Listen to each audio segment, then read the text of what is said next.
দরদ থেকে শুরু করে অনেক মুভ করছে। কোন মুভিটা যদি আপনাকে প্রশ্ন করা হয়, কোন মুভিটা দেখবেন? আপনি সিনেমার অনেক সিনিয়র একজন আর্টিস্ট। আমি আমি সত্যি কথা বলা খুব পছন্দ করি। তার মানে এই না যে আমি সবসময় সত্যি বলি। ব্যাপারটি যদি কেউ বলে থাকে, আমি বলবো যে সে পৃথিবীর সবচেয়ে বড় মিথ্যুক।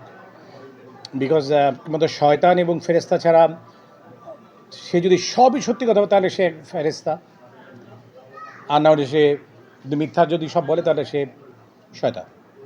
আমি দুটোর কোনো কিছু না, আমি একজন মানুষ, দোষে গুণে মানুষ। তো সেই হিসাবে বলবো যে আমার নিজের ছবিও যখন রিলিজ হয়েছে আমি তখনও আমি নিয়ার অ্যাবাউট 230টি ছবি হিরো। বাট আমি মনে হয় হলে যে 2টা কি 3টা ছবি দেখেছি আমি, নিজের ছবি কখনো দেখি। এটা আমি আনডাউটলি এটা কোনো ভালো কিছু ব্যাপার সেটা আমি বলছি না, এটা আনডাউটলি এটা আমার একটা বাজে দিক। সো আসলে আমার ছবি দেখা হয় না।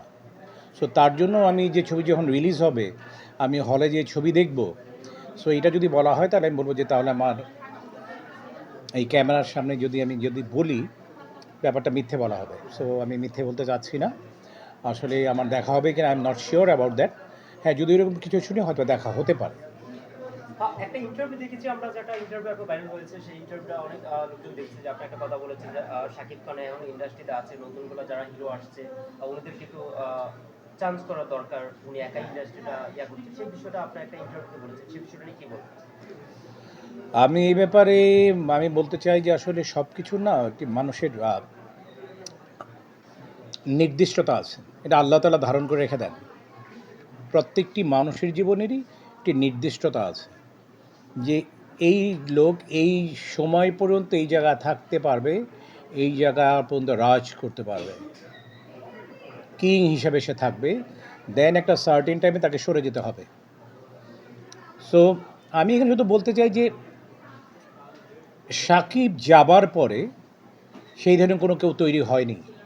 আমি এখানে আমি আমি এখানে বলবো যে আমাদের পরিচালক, প্রযোজক যারা আছেন, আমরা যারা আছি, আমি সকলকেই এই যে দায়বদ্ধতার মধ্যে ফেলতে চাই। এই জন্য যে আমরা সেই ধরনের কাউকে তৈরি করতে পারিনি, কেন পারিনি সেইটার মধ্যে আমি যাব না। বাট আমি আগে বলেছি যে প্রত্যেকটি মানুষেরই না একটা নির্দিষ্টতা আছে, তার বাইরে কেউ যেতে পারবে না। আফটার শাকিব আমার কথা হচ্ছে তারপর কে এইটা জায়গাটা ধরবে? যে কোনো একজনকে তো ধরতে হবে।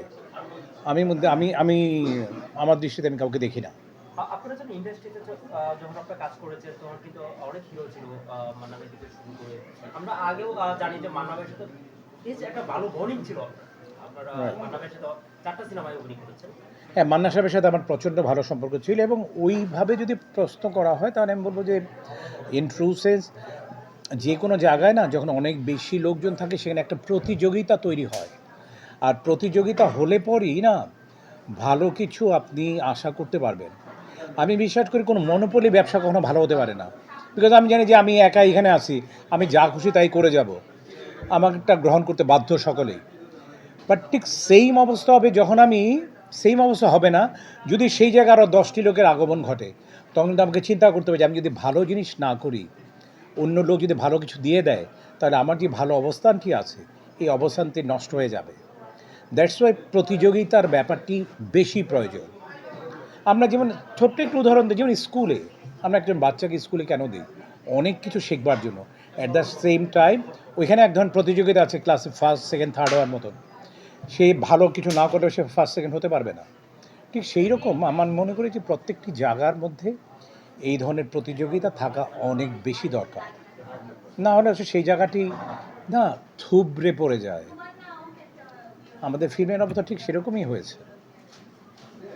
রায়হান রাফির সাথে একটা কাজ করেছেন, বিগ একটা সুন্দর একটা আমরা হলে যে নিজেও দেখেছি, এই যে ফার্স্ট লুক একটা দেখেছি আমরা, এখনো যে পর্দায় দেখছি হিরোর লুকে দেখছি, সেই বিষয়টা কেমন দেখবেন? আপনার বক্তরা নতুন লুকে আপনাকে পেয়েছে। আসলে আমাকে উনি যখন বলেছেন তখন আমি আসলে ওইটাকে দ্বিমত পোষণ করতে পারিনি, মানে আমি এড়িয়ে যাইনি। বিকজ আমি যেহেতু ফিল্ম করেছি, একটা চিন্তা করেছি একটা ওয়েব সিরিজ করে দেখি কেমন লাগে। আমি করেছি, ভালো লেগেছে। আমার ক্যারেক্টারটি যদিও অনেক বড় না, বাট একদম সেন্ট্রাল ক্যারেক্টারটি আমার ছিল।